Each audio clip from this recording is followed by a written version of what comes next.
begin though, and this is for all of you, just if you don't mind chiming in. And that's, why is social emotional learning important to you? And why has this become a priority for the district besides that Aaron wants it to be a priority? But why is it a priority from your perspective? And why have you invested in the time and effort in social emotional learning? Do you want to begin? Sure. So before I begin, picture's going. That's the pre-COVID look, so I have a lot less hair now. Whole barbershop thing. Welcome. And I really should defer to Angelyn to share a little bit about this. I'm going to defer just a little bit to the tail end of that question that you asked in terms of why. I want to personalize it just a little bit. So this is my 4th year being in Virginia Beach, serving in this role. And I actually really just got to the point where I can have these conversations out loud in psychological safety. Heard Fran Proman, where's Mort? Is Mort still here? Did he slip out? All right, I'll put on the slide. I have a message from Mort from Fran Proman. But one of the initial conversations that I had with a small team, one of the charges that I got was, Kipp, I need you to build out the SEL work here. I'm all about that, absolutely. So in May, before I started in July, my younger brother, who was 3 years my junior, decided that he didn't want to live on this earth anymore, despite all of the love that he had in a big family. So it was kind of hard for me to process the why behind that and really understand, from his aspect, why would you do that? All kind of emotions, selfishness, that kind of thing took place. But the educator hat I put on thought, what are the signs that you need to recognize in order to be able to prevent that? It's not an adult issue. It's not an individual issue. It's a collective issue, which personalized this whole idea about social emotional learning and looking at the emotional part and how that plays into not only the academic aspects of it, but the emotional well-being, not only of kids, but of the adults who work with the kids as well. So it's very personal for me for a multitude of reasons. So I want to start from there because the research says that SEL is great and that we should be doing those kind of things for kids. I don't want to spend a whole lot of time talking about that. I will allow my colleagues to do so, but for me as a chief academic officer, it's extremely personal to me for those reasons. So I'll transfer.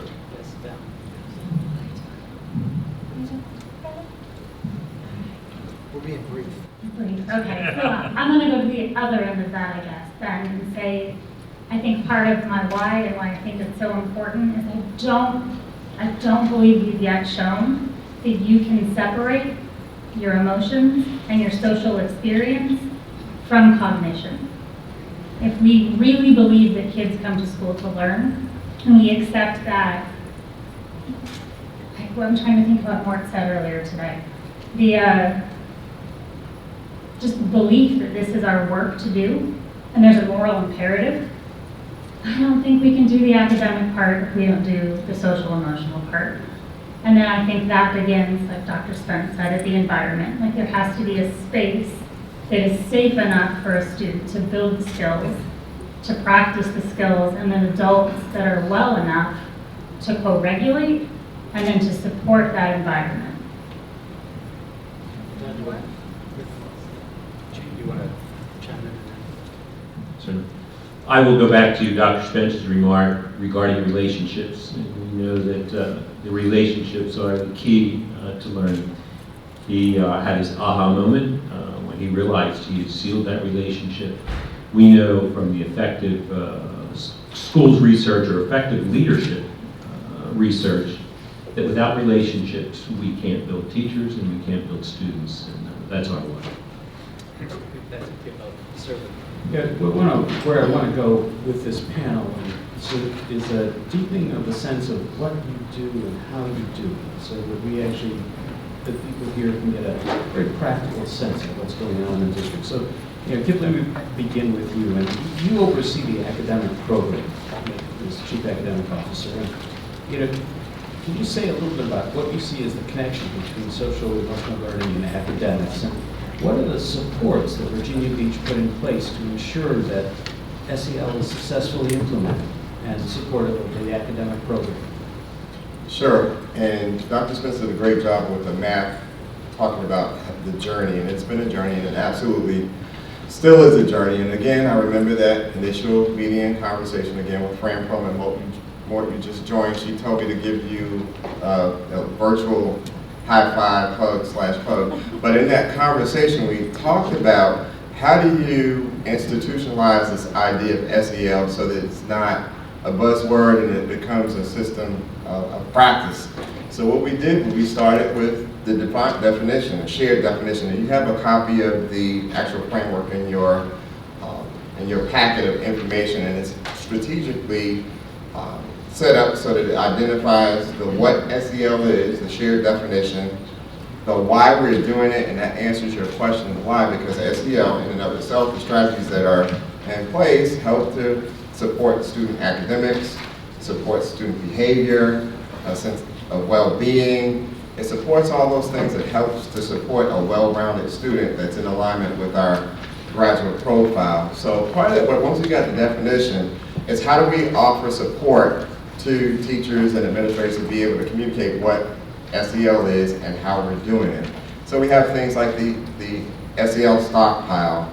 We have things like the message map to help what I refer to as, what's the elevator speech? People don't know what SEL is, so how can we communicate that and share that information with our staff so that if a parent asks them, what is this SEL that you're teaching my kid, you're able to communicate what it is and how we do it. So what are the systems and structures we have in place to teach SEL or life skill strategies? You heard some of our students talk about morning meetings. That's a system of practice in our school division.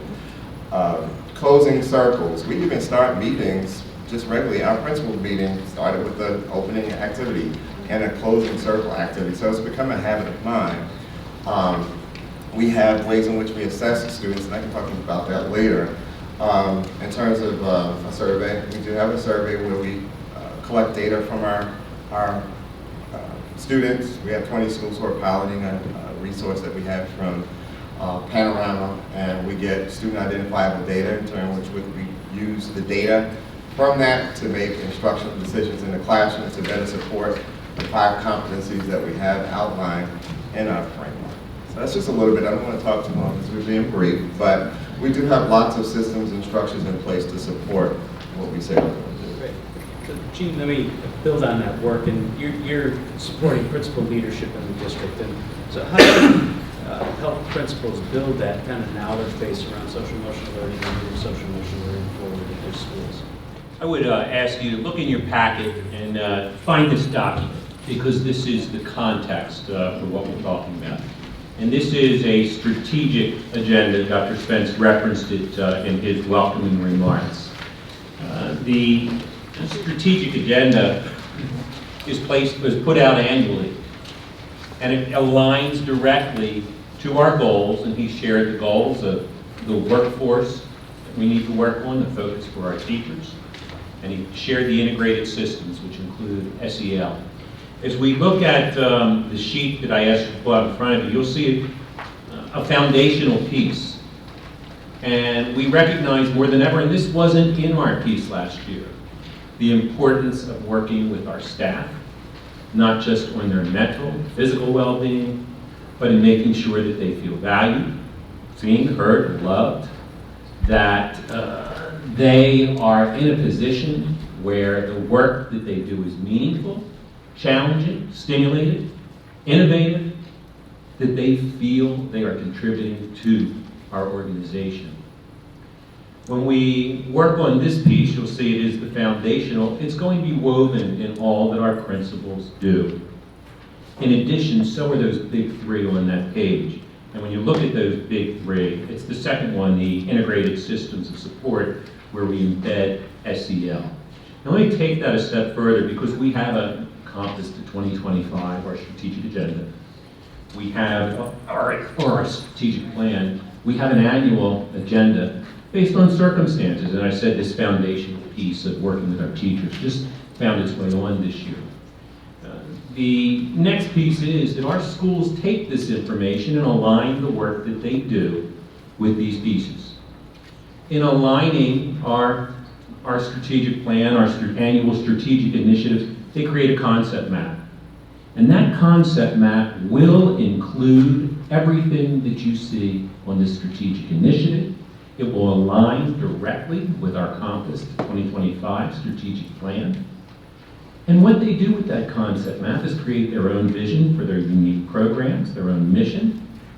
And then they identify the things from this plan and how they're going to carry them out. And that's the things that they will go to the map for. But let's take it one step further. When I go out to schools, and I've been to 85 of the 87, 2 more to go, COVID slowed us down a little bit, there's 3 things I want to see. I want to see the concept map they've created. Does it include the elements which are here? I want to see their plan for continuous improvement. Is it aligned directly with the strategic initiative and the goals? If we're all working towards these, we're going to accomplish them. But there's one more piece that I want to see, and that's a handful of observations from each of the administrators, including the principal. And we are looking to see is the language of their concept maps of SEL, of cultural responsiveness, of whatever the item is of integrated system support or the equity lens. Am I seeing that in feedback in every classroom, in every observation? So we're ensuring the alignment of these systematically throughout the division. That's great, thanks, Chief. Let me pause for a moment and ask you a follow-up to that. That is, how do the principals develop a knowledge base so that they are aware and know what to look for when they're doing their observation? It's the language we speak.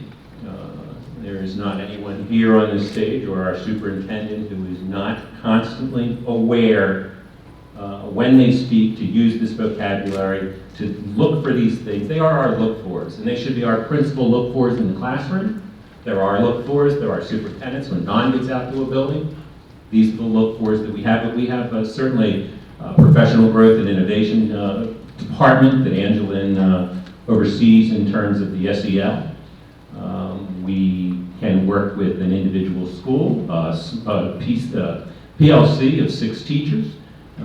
We've got meetings like we had today. We had 4 times a year we bring our principals together. And when we are there, our focus is on what's on this agenda that's in front of you. That's the work that we do when we all align it. Thanks. Now let me follow up with you. And, as Chief of Staff, I think you and the Superintendent work closely with the board. Can you tell us a bit about the role of the board in moving SEL forward, and how has the district educated the board about its importance and kept them informed about the district's efforts? So working with the board is a lot of fun, especially over the last several years. So as Dr. Spence alluded to, in 2007, this conversation around embedding this notion of social emotional learning began in Virginia Beach.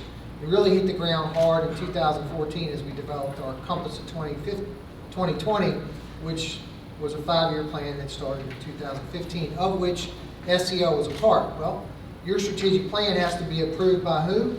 The school board. And within that board in 2015, there was tremendous support for this notion of the work we were doing around SEL. In 2019, as we went through a similar process to sunset our Compass of 2020 strategic plan, we were building out our current strategic plan, Compass of 2025. There was tremendous support again for this notion of the need for social emotional learning support by our board and our community. So the board, to answer the first part of the question, the board approves our strategic plan, and in our strategic plan, we call out what SEL is. Each year, we update our board through workshop sessions, probably very similar to what some of you do in your divisions, on the work of the division. And SEL is always a part. It could be the SEL, a presentation by the SEL Implementation Committee to share all the work they're doing, or it could be the results of our annual survey, which has questions related to SEL. So that's how we keep our board informed. And the board has been supportive of that and approved the plan. In 2019. They were. But it's been a little bit more controversial. I think there's another question I can explain. Yeah, all right, we'll get to challenges in a minute, but I know that there have been some challenges around that. Well, Angelyn, we'll come back to that. Angelyn, the key to building capacity is professional learning. And so, how do you structure the professional learning in the district to support the work that's going on? I wish I had a visual. One of the frames that we use when we think about learning is how over time do we take folks from an awareness into an understanding with a willingness to practice and ultimately embed something in the culture. We use a tool from Explain, it's called an activation curve. But one of our beliefs about professional learning is that just like kids need differentiation and meeting folks where they are, it's the same for all of our adults. So we very intentionally think about when something new comes out, like our message map, how do we grow awareness? And then once we have people aware, how do we integrate that into the other work that they're doing? And then as kind of talk through, the language becomes part of the culture in Virginia Beach.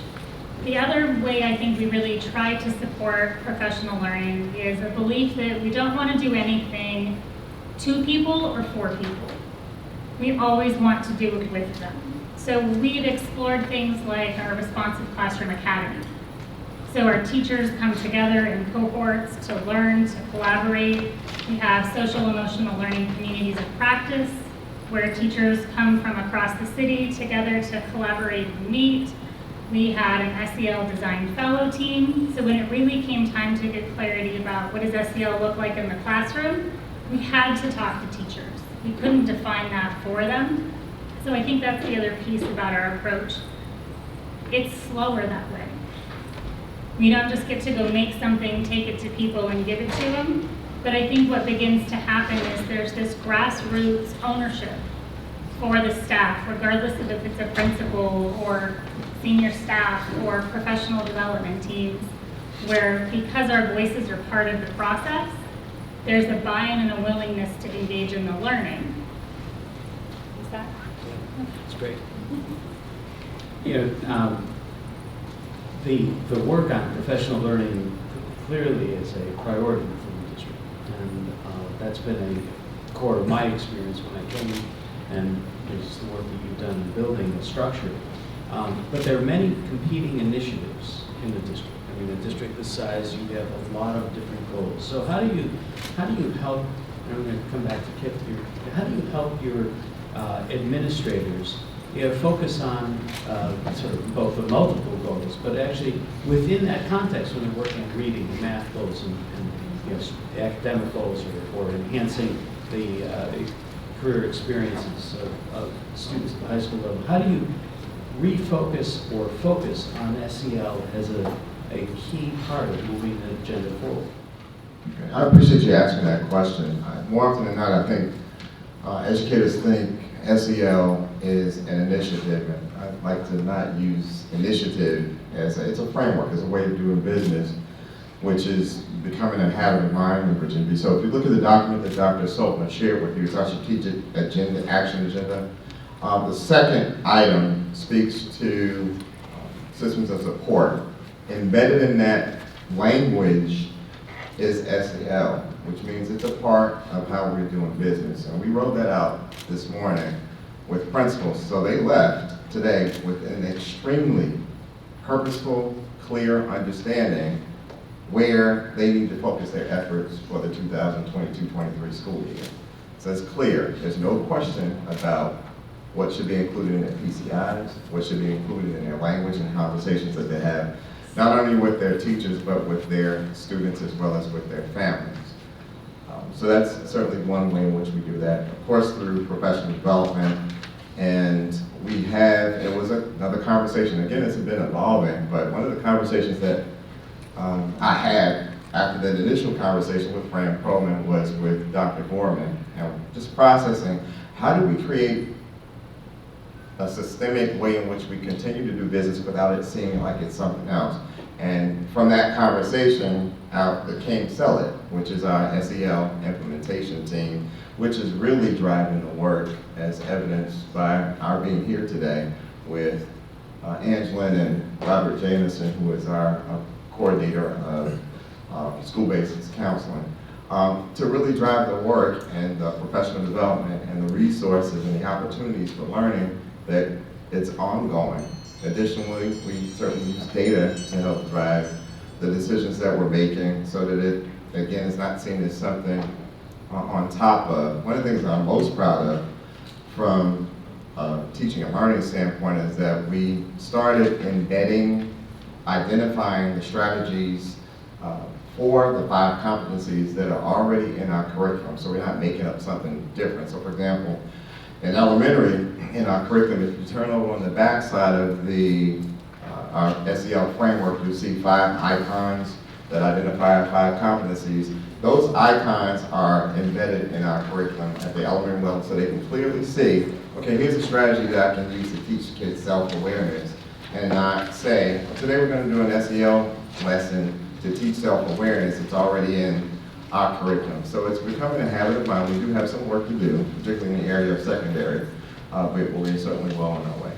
You know, one of the things that I observed, and as Angela gave me tours of the school, is how clearly it has become a framework, and that it isn't just an extra, that here's our SEL time, that it is the way we structure classrooms, the community that we build in classrooms, and it's the way we teach and build relationships, and which reframes the work in a significant way, because it takes it out of that you're competing against academic time.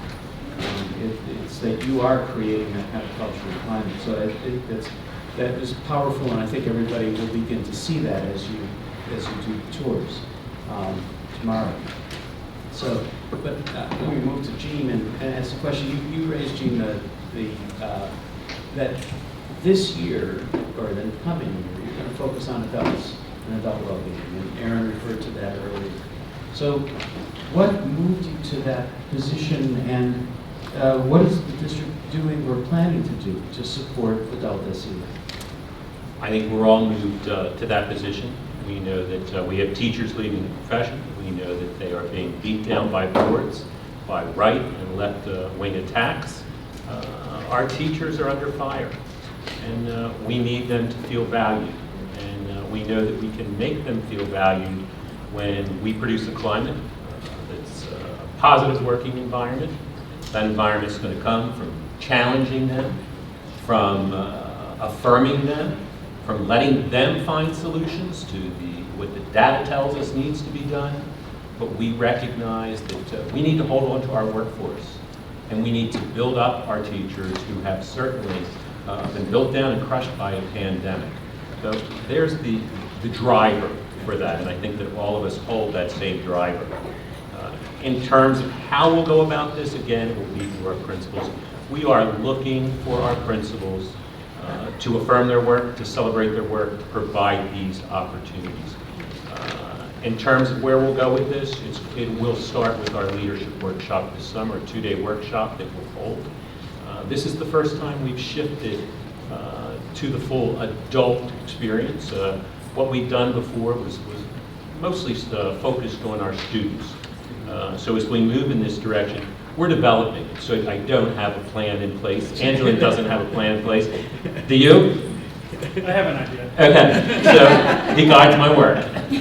So we're going to start work. We're moving forward with that, and this is great work that needs to be done. It would seem that if you're relying on your principals, that the support the principals need is going to be, and their well-being is going to be valued as well. So it's going to be a piece of that work. So, well, we look forward to hearing the stories that come out of this work. It'll be good stuff. Yes, good. All right, Don, there are, in many districts, there have been questions, community questions, pushback, and that has been the case here as well. So how has Virginia Beach responded and addressed those concerns and communicated the value? I think Aaron spent a little bit of time talking about the communication strategies, but can you elaborate on that a little bit? Yes, I'll still go back and tell you that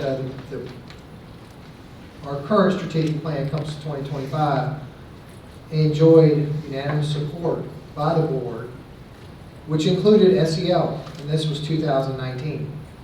Funny thing happened in 2020. It didn't have anything to do with COVID. It was a November event in 2020 that resulted in a fractioning of not just our board, but many boards across the country, because the community had decided, based on some things that happened in Virginia, that the new battleground was school boards. And they were going to seize an opportunity to come to school boards and talk about anything they could get their hands on, masking, vaccinations, and 3 letters. CRT, SEL. No, it's SEL. No, it's CRT. I'm telling you it's CRT. It's SEL. What? Okay. So once we got over the shock that,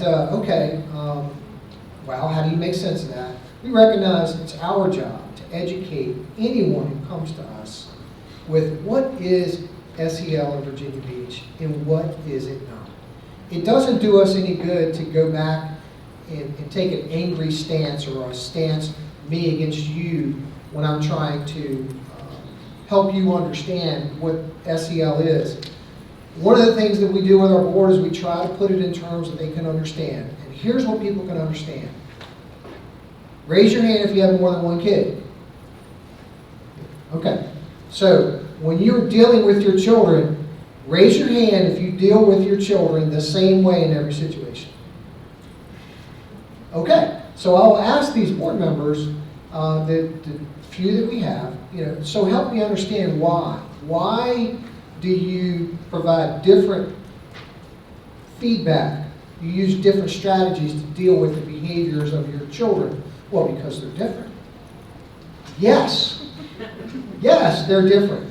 Which means that to put them in a situation where they can learn, they have to feel like they belong. They have to feel like they're included.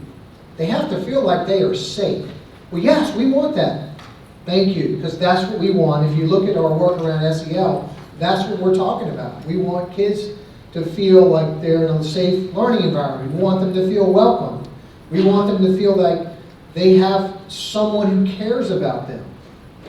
And that's what we're trying to do. So our approach has been and will continue to be to have those individual conversations with people who are confused, help them understand what we are doing, recognizing we have no ability to change their mind. However, we can be consistent in what we are doing, and that's the approach we're taking. Thanks, Doug. And I know, in case you want to take a look at this, there's I consider it an absolutely brilliant piece that Aaron wrote for the Pilot, which is the newspaper here. It's an opinion piece that essentially is about taking down the heat around CRT. But it is in the resource list in the packet. If you go to the QR code, you'll find that op-ed. It is really, in essence, it says exactly what you just articulated. Let's really focus on the kids, and what we're focused on is them belonging and feeling cared about and loved. And that's the key to the work we're doing. And I think the other piece is what Angelyn said earlier, which is you can't divorce social and emotional and cognitive development. They all happen together. So it's a very important piece of this. So, Angelyn, let me come back to you. And it is pretty exceptional, although I know we have a number of people here who are leaders of SEL in their country. But it is exceptional to have an individual who's assigned leadership with us. And so we just ask you to talk a little bit about your role and what's enabled you to be successful and what insights you've had about effective leadership for a SEL effort in the district. So number one is Bobby Jamison. You can wave. But I would say I can't fathom stepping into any of this work without a team around you that supports you, that pushes you, that challenges you. So I think the first piece for me is that capacity to work within a team, to really have a clear vision, a commitment to that vision, and then an approach to the work which says, I want to be a learner. I'm okay to not be a knower, so long as we're just gonna keep learning. And then when we learn, we're gonna do. And then when we do, we're gonna study it, and we're gonna reflect on it, and then we're gonna learn a little bit more. And we just keep that wheel spinning. The way the team thing works, though, is then you have to prioritize those relationships. Every step I think we've made forward in Virginia Beach has been because we have trust. Because if we say we're going to do something, we follow through. If we don't know the answer, we sit in front of a room full of people and say, we don't know yet how we're going to. We don't have the full plan for adult SEL. We tell the truth. And then we say, do you know? What's your idea? Tell me your idea. So that relationship piece, I think, is huge. And then for me, I work for the Office of Professional Growth and Innovation, and my job title is Professional Learning Specialist. I don't really have SEL anywhere in my job title. That's on purpose in Virginia Beach. We really believe it's the work of everybody. So in regards to that, I think the other component really is that system approach. Knowing that you have structures put in place, expectations put in place, you have things to turn to look to reference again, that leadership piece. And then because the structures are there, you don't have to have control. You really get to leverage influence. I don't have a lot that I get to control. But because those pieces exist, in every conversation you can put resources in front of people, you have language that's shared, and then you can begin to shape the conversation and influence the next steps because of the system support. Well, I can vouch for your talent at that. So with every school I walked into, Angelyn was hugged and dearly treasured as a resource. Don't forget, though, I got to pick the school. That's right. I knew where we were going. Well, you were very successful then, very impressive. Let me come back to the comment that Kipp, you made earlier, and that is around progress monitoring. And how do you chart progress in this work? How does the district chart progress? So there's a saying that I say often, in God we trust, everybody else has to bring data. And we know that we live in that world now. That's a great question, because all this work, we have the naysayers, they want to know, well, how is this SEL stuff working? What are you doing? So we have shared a survey with our students, and I think the first time we did it was in 2020. COVID kind of makes the time span longer than what it actually is. And then recently we administered an assessment in the spring, and then, in the fall, and then in the spring to determine its growth. And they asked questions of students in grades 4 through 12 that are aligned to our 5 competencies, so we can determine, what are the needs, and give teachers some data so that they can design lessons and activities to best support students in conjunction with what we already have with our curriculum. So that's been a great help, and it's been very telling, especially as it relates to identifying, this idea of creating a sense of belonging for our students. So that was like an outcome for us, which, when you think about it, it's not really all that surprising when you consider how much time we spent out of school in the physical sense. And we would spend a lot in the virtual sense. When we returned face-to-face full-time forever, we had kids that had never been in a face-to-face setting, in a structured environment. So we had to really work hard in the classroom to establish relationships. So we do utilize the data that we get from the assessment. And as I shared earlier, we have partnered with Panorama to provide an assessment for 20 of our schools where we have student identifiable data, so you can really drill down to the individual student, and we provided professional development opportunities for those schools who are participating in that pilot, and it has really been incredibly helpful in helping to determine growth and needs and where we need to deploy our resources and to offer more professional development opportunities for those students. Sheldon has been a huge driver in that work and keeping up with where we are and what the needs are for the school division to determine the supports that are needed. Great. So do you do you have data teams in those schools that are working on the data?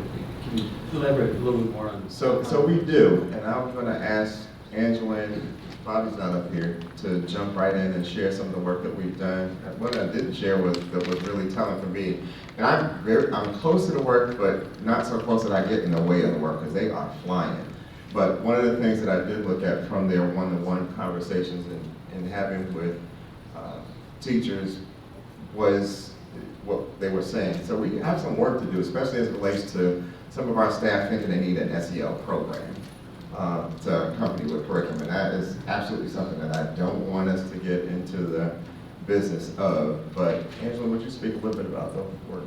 So each of our schools has an instructional leadership team, and then all of our schools also have PBIS teams. And so a couple have said we're going to build our own SEL team and we're going to call it an SEL team, but for the majority, it's folks that are coming together in that instructional leadership team, looking at that data, connecting it back to PCI goals, trying to track progress, and then beginning to recognize if we see students with strength in one competency and then perhaps an area or an opportunity of growth in another, what's the relationship between those skills and how do we start to create a strength-based approach to supporting our students? So it's not just a diagnose and then go fix kids. It's where are we doing well, what strengths do we notice, and then based on those strengths, what's the next step that we'll take to enhance the classroom environment? What does Tier 1 instruction look like? What are the goals that we already are pursuing in our school, and then how do we infuse the opportunity to practice those skills and then build the capacity of staff to give feedback?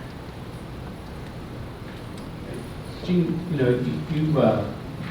as you tour the schools and as you work with principals, how do you assess the culture of the school? I mean, if you really want to, part of this work is creating a sense of community and caring community in the school. So is there some tools that you use or perspectives that you bring to the work with principals? They're perspectives. They're not, well, yes, we have tools. We have our SEL surveys that we give to students, and I point out that they are both pre and post, that each of our schools does indeed examine that data at an administrative and instructional leadership team level. They take that data and they include an SEL goal in their plan for continuous improvement, and they use data to monitor that, and they revisit it. We have regular support team meetings as part of the Department of School Leadership, which I oversee, and we meet, depending on the level of support needed for a school, 3 to 5 times a year, and we review that data with them. But I think more importantly is the anecdotal data that we gather as everyone who was a part of this leadership team is in schools, present with these very look-fors that you're seeing on our strategic action. Thanks, Gene. Don, just to continue this conversation about sort of progress monitoring and reporting, what do you see as the community's expectations of the results of this work, and how do you report that out to the community? So the community wants the same things that we have posted in our goals. They want their children to go to, number one, a school that's safe. Number two, they want their kid to feel like they belong in that school. They're someone who knows them. The kids feel loved, and they want to make sure the kids learn something. So if you think about, you ask your young child or your teenager when they come home, what'd you do in school today? What do they say? Nothing. But if you get specific and you say, hey, in school today, did you feel safe? Were there any issues that occurred? You're going to get more of nothing. You're going to get, well, no, everything was fine today, no problem. They want those type of things. What we have to do is recognize you cannot separate a student's ability to learn with how they feel when they're in a school setting. You can't separate it. And in our community, 15 years ago, we were 25% free reduced lunch. Now we're 43%. People from the outside who come in, they think Virginia Beach, big hotels, big houses, ocean. We got a whole other part of the city that has continued to change and the needs have changed. And so it is our job to ensure that we are tying our work around social emotional learning to ensuring that our kids are safe, they're loved, they belong, and every day they learn something. And it's hard to argue with that. And what's the kind of reporting that you do? Is it Yeah, so, papers, report? How do you get that out to the community? so we do report out our results. We have a Office of Research and Evaluation. Quite frankly, without COVID, we would already have some research or evaluation briefs for our SEL work, but the last 2 years of COVID, like with everybody else, has slowed that work. But eventually there'll be a detailed research or evaluation brief on our work around SEL that we report out. But we do look for opportunities to share that information on our website and then with workshops through the board. Thanks, Dan. Angelyn, one of the things that you and I talked about was the walkthroughs, the instructional coaching that you've done. And can you talk a little bit about how you fit that in and what role that plays in moving the program forward? Oh. Do you want to ask one more time? Are you good? Okay, I'll try to restate. So when we think about walkthroughs, we're excited tomorrow to introduce and have you kind of test or pilot for our community that walkthrough tool that's in your folder. We've shared with our schools that there's 4 ways that they can support SEL, and what we're beginning to unpack with our school leaders is what does that look like specifically within your building? What are the structures that you're using when we say a welcoming learning environment? What's something that going to look like, sound like, and feel like when I come into a building? So that's sort of at the large school or district level.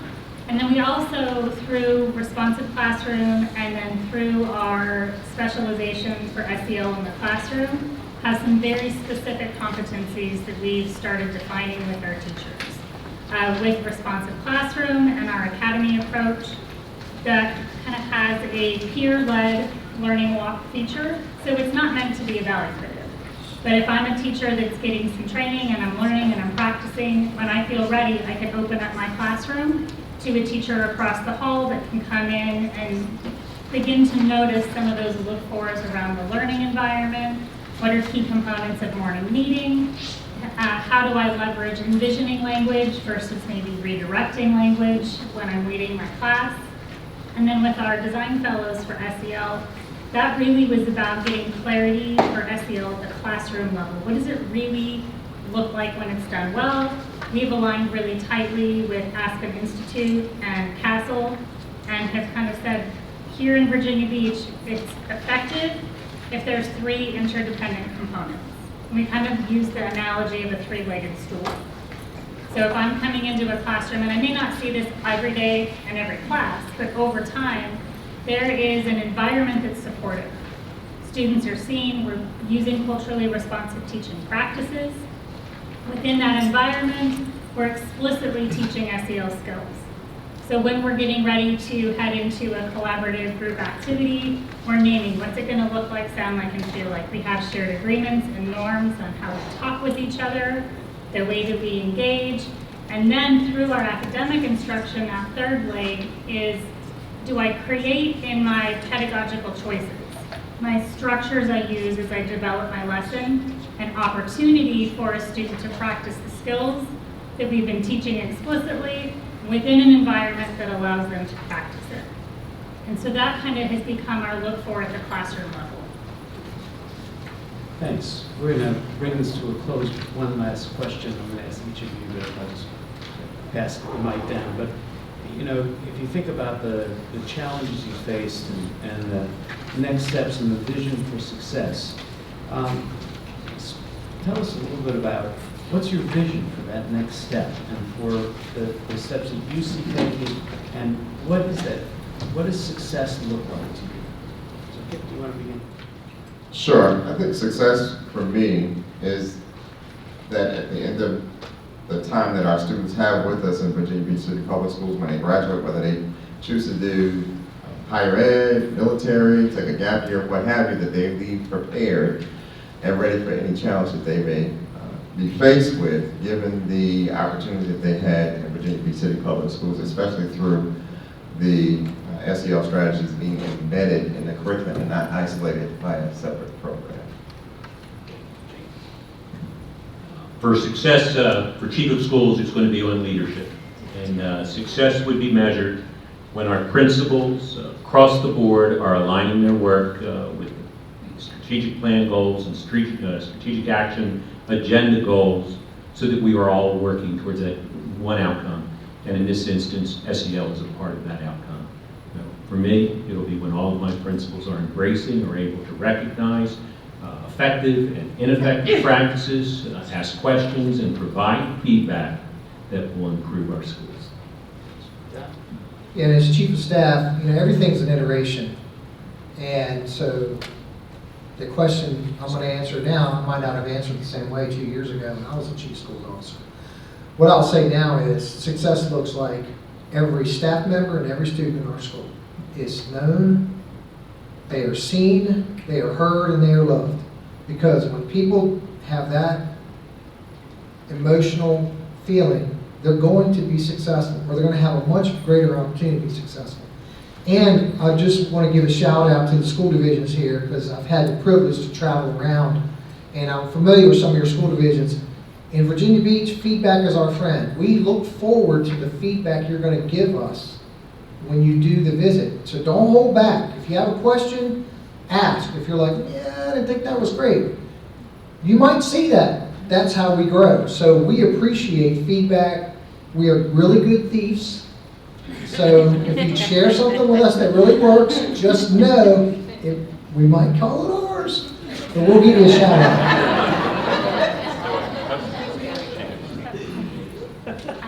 So with me, I'm going to stick with my lane of professional learning. And I would say that a success and a next step will be the curation of what we're calling SEL spotlights. Our teachers told us in a listening tour this year that they want to see examples of quality SEL. They've also then told us that they want to get better at it.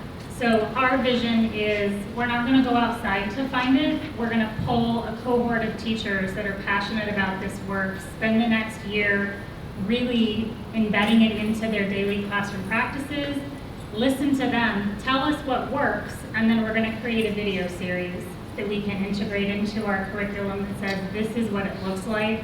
And it's not me, it's not these gentlemen, it's the teachers in our schools that say this is what works with my kids in my classroom. Well, in order to fully bring this back to full circle, I'm going to ask the same question of Aaron, just to step up for a minute and share what success looks like for you. Again, welcome.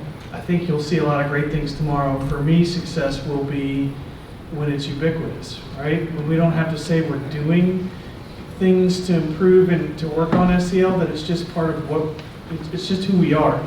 And that when you walk into, so all of you have, if you've been in a building, you knew the classrooms where kids were loved. You knew the classrooms where teachers just got it.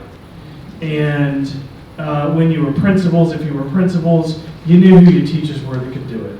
And if you were a teacher, you knew who your colleagues were that got this work. And unfortunately, all of us understand too that that's not ubiquitous, right? It isn't. There's very few places where that is everywhere. It exists in every classroom, in the heart of every teacher, and every child would tell you in that building, I feel like I belong here and I'm supposed to be here and I know how to get along with my peers and manage my own learning. So success for me is when those discrepancies go away. And when you can walk into any building and you can get that vibe immediately, like this whole building gets it. This whole building is about kids. This whole building is about do what's needed to make sure that kids can articulate that I know how to manage myself, I know how to direct my own learning, and I have a lot of people around me who believe in me. And that is where we're headed. And I will tell you, I know there are some places you will go tomorrow where you will feel that. Well, thanks. I want to ask Aaron a question. Today. Ask away. She's the boss. Aaron, this is not a rhetorical or hand-in-the-neck question. This is a serious question that I'm going to set the stage for about 45 seconds of this question. You mentioned responsive classroom, reality therapy, wave classer. You know, you go to the classroom with your opening paragraph, and there's both reality therapy. So you go to a school and you can smell it by 9 seconds, whether or not it's a good school, it's an effective school. I don't remember that. Oh. So we've been talking about SEL as a 4-letter word, it's 2-letter words, all kinds of words for years, Aaron. 50 years or more. In my lifetime, we talked about all these issues. What makes you, as a leader, believe that across the country, not just Virginia Beach, that there really is going to be a movement which makes the kind of success as you just described ubiquitous, to use your word? Why are you optimistic now? Well, I mean, I think in general, educators are optimists, you know, and I don't know why, but, well, I would have said before the pandemic, I felt like we were on the cusp of a national understanding of the importance of this work, right? Of aligning really rich sort of future-ready learning opportunities to not being able to separate that from the social and emotional work that has to be done to build the preconditions for learning. And I think the advances in neuroscience in the last 2 decades, I think the advances in our ability to share learning over the last 2 decades through the collaborative platforms that have become available. I mean, I think the structures and processes have gotten into place where educators have really embraced kind of collaborative science. And so I have that optimism. My tempered optimism right now is that we're facing significant challenges in our work, and there's a culture war that we're engaged in, and that I think we're going to be engaged in for a few more years at least before the temperature comes down. And so I think that'll slow the work, but I'm not losing my optimism that, I mean, at the core of what we do, great educators believe in children, and that this is about believing in kids and about setting the conditions for their success.